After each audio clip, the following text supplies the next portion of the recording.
All right, so this is part 2 of my truck painting series. Part 1 was sketching out in burnt sienna. If you haven't seen that video, I'll link that one down below. In this video, I'm going to be blocking in the shadow shapes, and I'm going to be working with the darkest shadows first and working towards the lighter shadows. But it's all shapes that are in shadow. Okay, so now I've got my mixture of alizarin crimson and ultramarine blue. And I'm going to start like looking for the darkest darks. And I'm going to try to keep this, I'm going to try to keep the paint transparent as well. And using a fairly big brush, even though I've got some small shapes here to deal with. And I may need to wipe off some of these. You know, it's possible that I'll be wiping off some of the darks here if I put them in the wrong place. I want to maintain a sketchy kind of feel, and I also want to maintain transparency. I don't want my darks to become opaque and just sort of lifeless.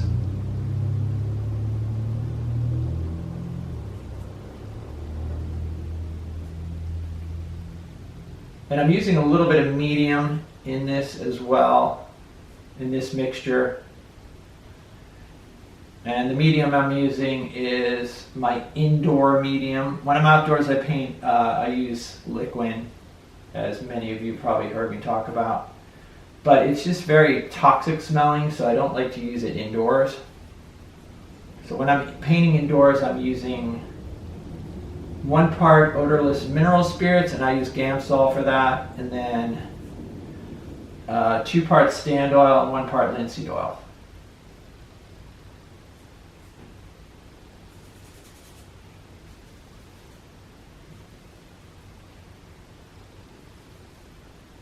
Now once I've got the shadows established, you know, I'm going to have a pretty good idea of what the painting, you know, is going to look like, because it's really built on, I'm after a sense of light here, and it's really, you know, so the shadows are key in establishing or creating that feeling of light.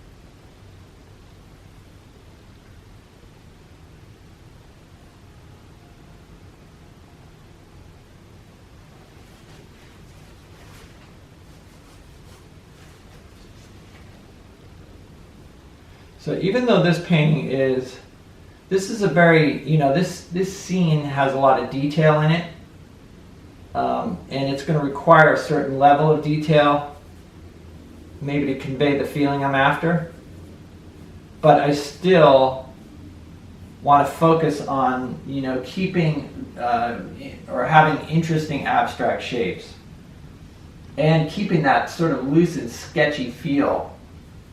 I don't want this painting to feel labored over, if at all possible. I want it to feel spontaneous, loose, and with a sense of vitality. I used to not, when I started out painting, I wasn't, in the beginning, I didn't really think about the surface quality of a painting, like what that, you know, what the paint application would look like if you know, if you were to come up close to a painting. But the longer I've painted, the more interested in, you know, I become in having a nice surface quality to your painting. So you get the image, or whatever the feeling of the, you know, the scene is, but then it has another layer of, you know, that keeps it interesting. So can it be appreciated on multiple levels? And I think a painting that has that kind of complexity is one that's you're gonna, as you look at it, you're gonna discover new things all the time, different little patterns, and I love that. That's what I think gives a painting longevity. Sometimes a painting will look really strong, like straight away. But maybe there's not a lot of interesting things going on with the paint. I find that those paintings don't, I don't know, they just aren't as interesting to me over the long haul. The ones that I like are even when there's even when there are like sort of things I don't understand in the paint that are happening. Little things that maybe challenge my my perception or whatever. I'm trying to figure out like what is that? Like what's that little thing going on there? Or those little irregularities and whatnot in the paint are all things that I think contribute to keeping it interesting and making it something that the eye enjoys wandering over for a long period of time. So that's kind of the appeal for me, anyway, of this sort of this style of painting. And here I'm looking at shapes, like looking at these dark shapes. I'm not looking at this as a truck. What I did was when I sketched it out, I was looking at just patterns of dark shapes and making sure the relationships between those patterns of dark were, that I felt that they were accurate. And then at some point in the process, you do, like once you've got everything sketched out, then you step back and you say, okay, is this reading as a truck? Does it look like a truck? And then you can switch into that mode of seeing, so to speak, and make whatever adjustments are necessary to kind of clean it up and make it look actually like a truck. But then you got to switch back to your sense of, or looking at it as an abstract. So it's kind of this pattern or a process of going back and forth between the two, between those two types of perception, which is not easy. It takes a lot of practice, and it's like something that you continue to practice as a painter. It never ends.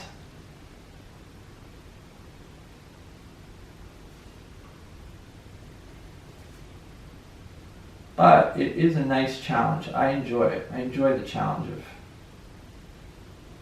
trying to focus on the abstract and simplify things and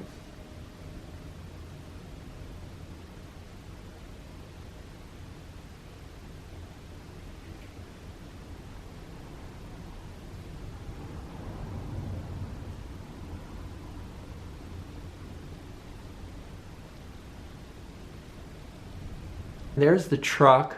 Give you a close-up. Like I said, the paint is transparent.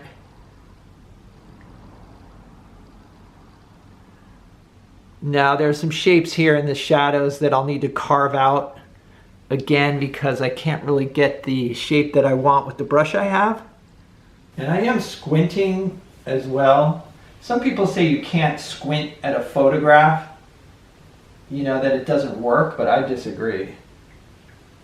I've heard people say that you can't really squint down a photograph, but that's not, I don't really believe that at all. I mean, I do it all the time.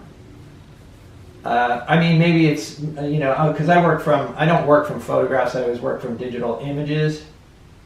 I don't know if there's a difference if you're actually working from a real photograph, maybe.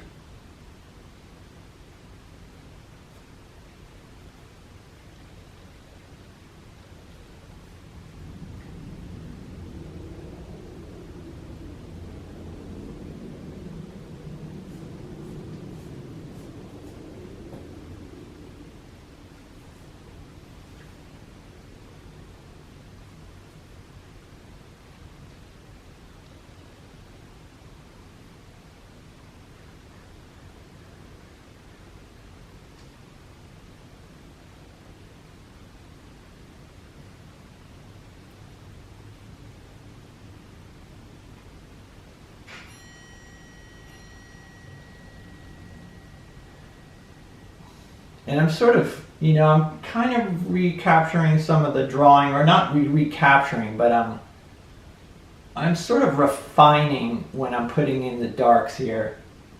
I'm refining the shapes as much as possible. Again, the brush prevents me from being too specific. Okay, the bottom of this is straighter. This lunch truck or food truck here appears to have been hit, because in the image you can see it's kind of twisted a little bit. So it looks like it probably was in an accident of some sort. The problem with that when you're painting it or whatever is that people will often maybe think that your drawing is just off. But the fact is, this thing is a little bit crooked. And I'm looking into the windshield. There's some blue green that I want to capture in there, so I don't want to go full dark. I'm just looking for the darkest darks in the windshield at this point. And then I'll go in with I'll go in with some dark green to fill in those areas.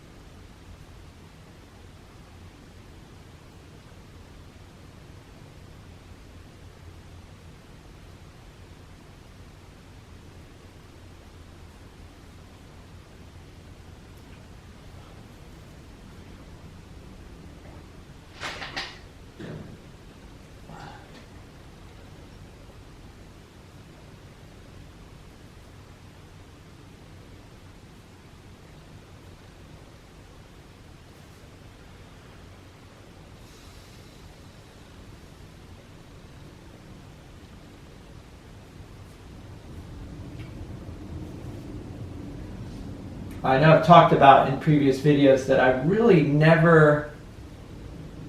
don't draw very often, I never did. I mean, well, I guess when I was a kid I did, but I wasn't I don't ever practice sketching or anything. I always feel like, whenever I go to sketch, I think, oh, well, I could just be painting. I'm going to learn to sketch while I'm painting anyway, or I'm going to learn to draw in the painting process.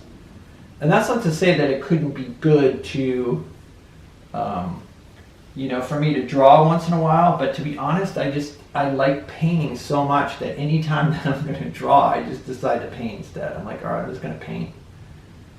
And I feel like, all right, I'm going to I'll get plenty of drawing experience in the painting process.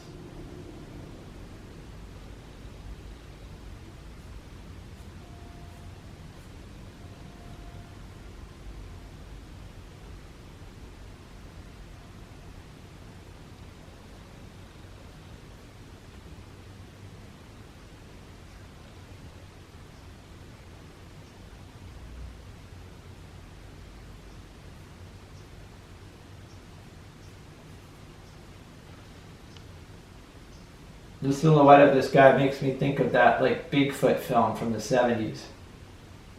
It's got that sort of Bigfoot stroll to him.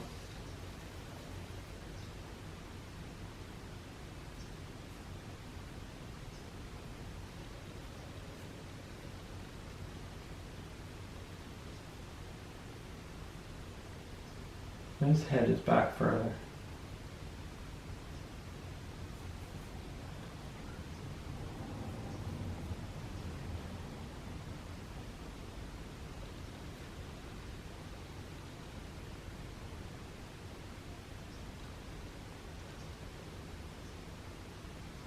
Well, I think I could carve out the figure out of that.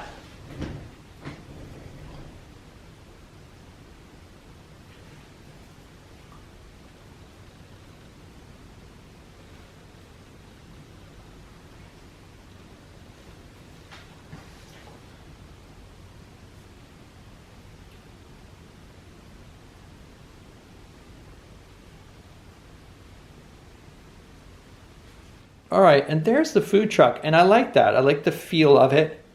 I was able to kind of tune up the drawing in the process of putting the darks in. Let me see if you can see up close. I've still maintained a sketchy, transparent dark. And I'm mixing my alizarin crimson ultramarine mix, definitely leaning it towards the blue. Although some areas there look like it's more kind of leaning towards red, but for the most part, more towards blue.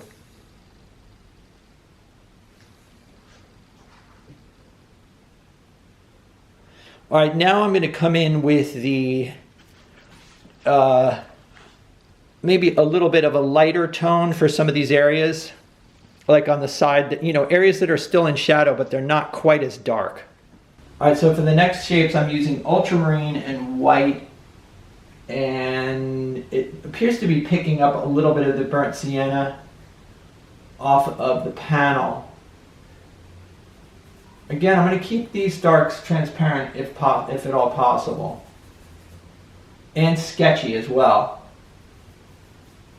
I don't want to lose that sketchy feel, and I'm just kind of, I'm just sort of looking for these other shapes, these other dark shapes here. Now there's some variety in these that maybe I'll try to, you know, it's like right down here I'm noticing it's a little bit warmer, so I'm mixing in a little bit of yellow. And I don't have to get it exact, but I do want, I mean, look how big that brush is compared to that shape right there. This is definitely a tricky, a tricky brush to use for this, or it's a blunt object, I like to say.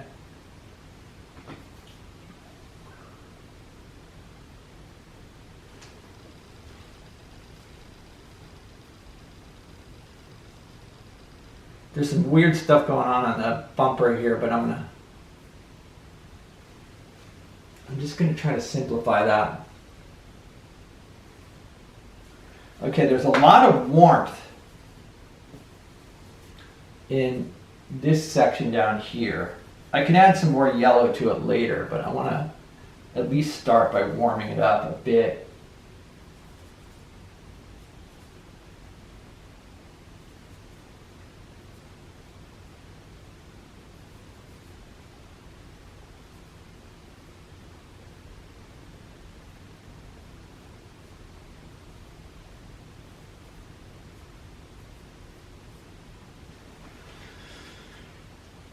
Okay, I think I'm going to add a little bit of phthalo blue to the mixture because I want to darken in these windows, but I want to get that blue-green kind of color in there.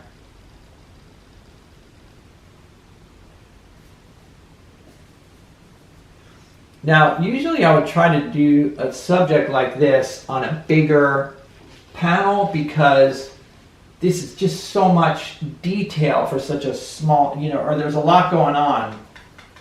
And so I'll end up, I can end up fussing with this thing a lot longer than I would if it were actually a bigger panel, if I had more room to suggest things. But I do like this size, this 11 by 22, and it's kind of a nice size to work with. It almost seems green. The back of the truck here, so I'm going to mix in a bit of yellow ochre into it. And for now, I'm just trying to get I'm trying to get close, but I don't have to be exact. And I'm going to come in and, I'm going to come over these colors. I can start looking for little shifts. Once I've got it covered, I can come in and look for little shifts in the color, like warm and cool and that sort of thing. But for now, I'm just trying to get an average color. And I'll try to leave little areas of light so I get that feeling of light in the painting even early on. There appears to be more burnt sienna down here, or I can even put alizarin in there. In the grays down in this area. I like to get color in there, so I'm going to kind of push that. I'm going to push the burnt sienna if I can.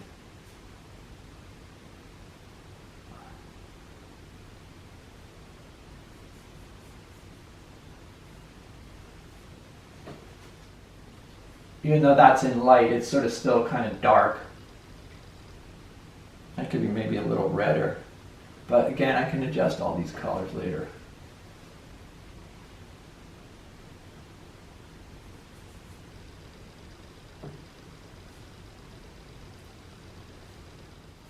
All right, now there appears to be some warm sort of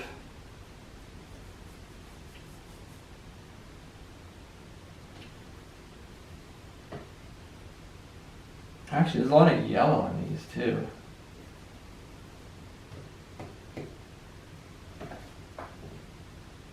And these like bands that go down, that's actually too dark even. Some of them are darker than others. And I'm not going to try to be too exact with these. I'm just going to suggest a few of them. Down along the bottom, there's a bunch of shapes here, like, and I can carve these out with the light a little bit, maybe.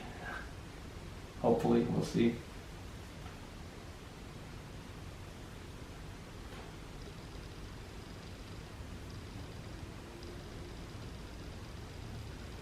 I've mentioned before that I like using this brush because it keeps me out of trouble. It doesn't allow me to get all fussy, and it forces me to focus on big shapes, and doesn't allow me to get too fussy. And like I said, ultimately I like a painting that has all these interesting little imperfections. And I think one of the things is you get better as a painter, or you get more, I should just say you get more experienced. As you get more experience, your skills get better, your drawing skills get better, and you can kind of overwork things if you're not careful. You can overdo it. And so it's this challenge of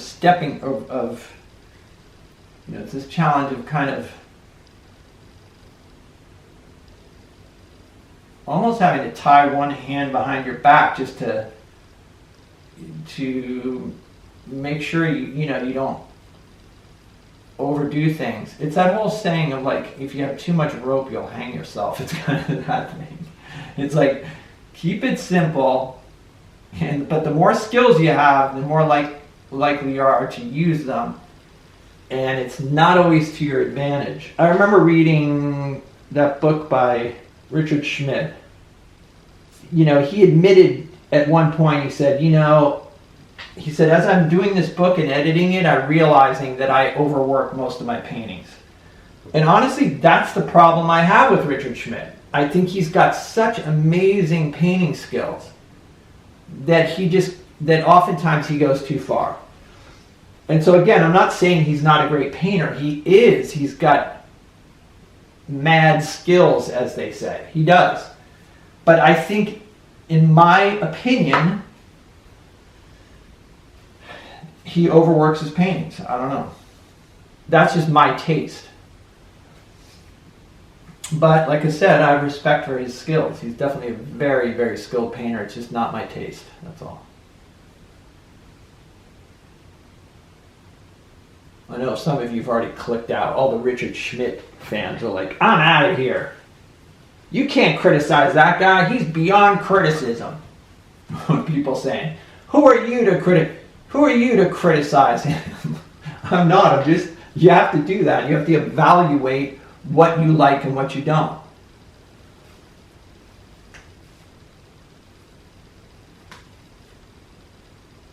It's like we don't all have to like the same music, right?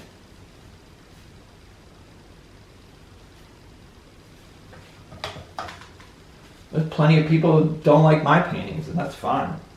I'm okay with that. I think they're crazy, but I'm just kidding. Just playing around, having fun.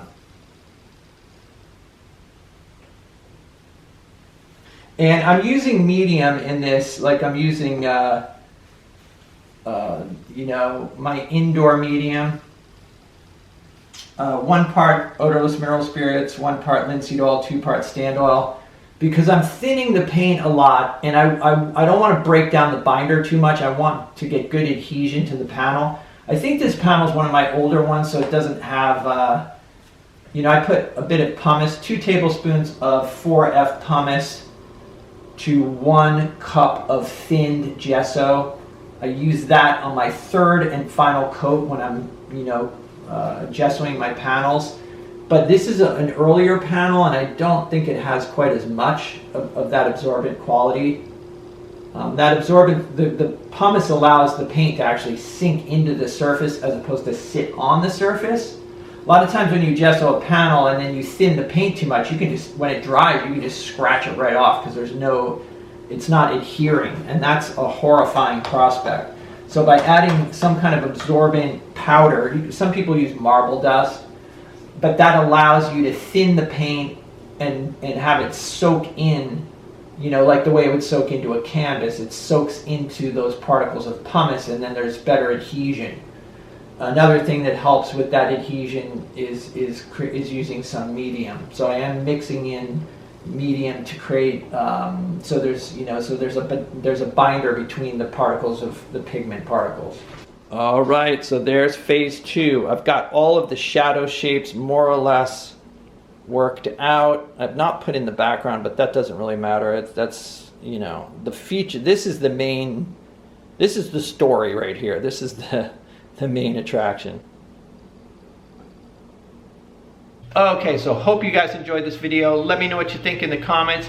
As usual, videos like this are made possible by the support I get on Patreon. Got a lot of other videos on my Patreon page, the materials list, so check it out if you're interested in supporting the channel and seeing some extra content. My Patreon link is down below. Stay creative, and I'll see you guys in the next video.